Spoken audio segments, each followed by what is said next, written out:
All right, before we begin our journey down chapter 12, I want to talk about what we're really studying in this chapter. And this word rational, we're going to talk a lot about rational expressions. That word rational is just talking about the word fraction. A rational number is any number that can be written as a fraction. So when we talk about this, we need to remember all of our different fraction rules because we're going to use them all. We're going to start with simplifying. So how do you simplify a fraction?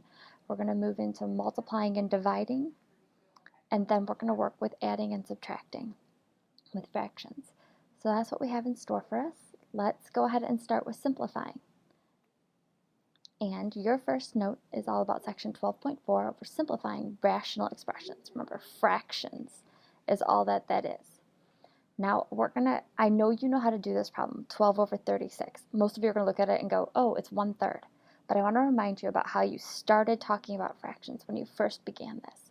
Remember, when you first started, you probably looked at the common factors, the prime factorization of 12. So you probably said, oh, well, that's 2 times 2 times 3. That's the prime factorization, right? We could draw that ladder like we did in chapter 11, and those will be all the ends of the ladder. 36 on the other hand, so you'd say 9 times 4. Okay, that's 2 times 2 times 3 times 3. And when we look at that, we can take each of those fractions, since it's all multiplication, we could really rewrite it in any of a multitude of ways. But the best part is that 1, anything over itself can become a 1. So 2 over 2, remember, becomes a 1. 2 over 2 becomes a 1. 3 over 3 becomes a 1. So that in the numerator, the top, we have 1 times 1 times 1. So we get a 1. And in the denominator, we got 1 times 1 times 1 times 3. So we ended up with 3. So remember that we had to have something over itself to create a 1. And then we multiplied across the top and we multiplied across the bottom. We're going to use that same idea when we move into our problems. So again, I'm going to write this first one out the long way, but I bet you're going to be able to see a shortcut or be able to think about it differently. So 10x squared in its prime factorization would be 2 times 5 times x times x all over 25 is 5 times 5, and that's only times a single x. And then anything over itself becomes a 1. So 5 over 5 becomes a 1, x over x becomes a 1. So that the answer, 2 times 1 times 1 times x, gives us 2x over 5 times 1 times 1 is a 5. I'm pretty confident in your work for numbers 2 and 3, so give them a try and then come back and check your work.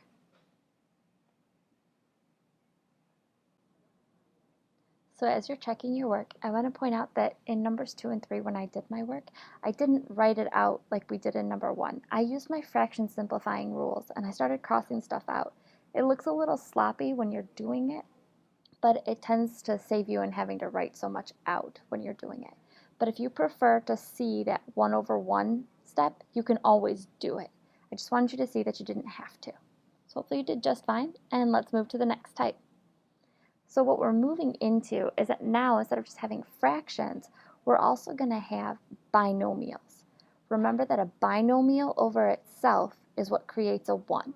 And so now we need to be able to see that x plus 2 over x plus 2, that also gives me a 1.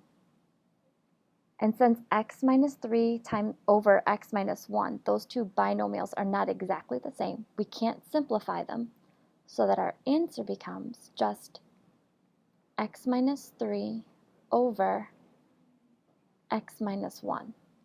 Now I want to call your attention to a small detail. When you're writing these down, at some point you're going to write your answer without parentheses, and that is okay. It is perfectly okay to write your answer so it looks like this.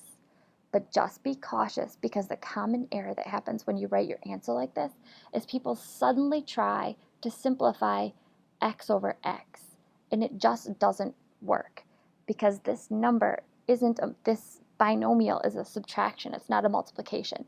So only if things are being multiplied can you simplify. Say it again.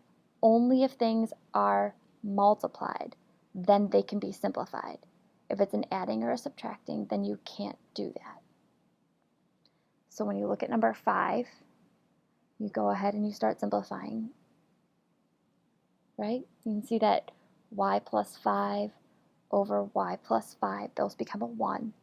So that my answer is just simply a 1 over y minus 5. I gave you a note here. As long as two binomials have the same value, they can be simplified into a 1. Be very careful with a problem like number 6, because these two do not necessarily have the same value.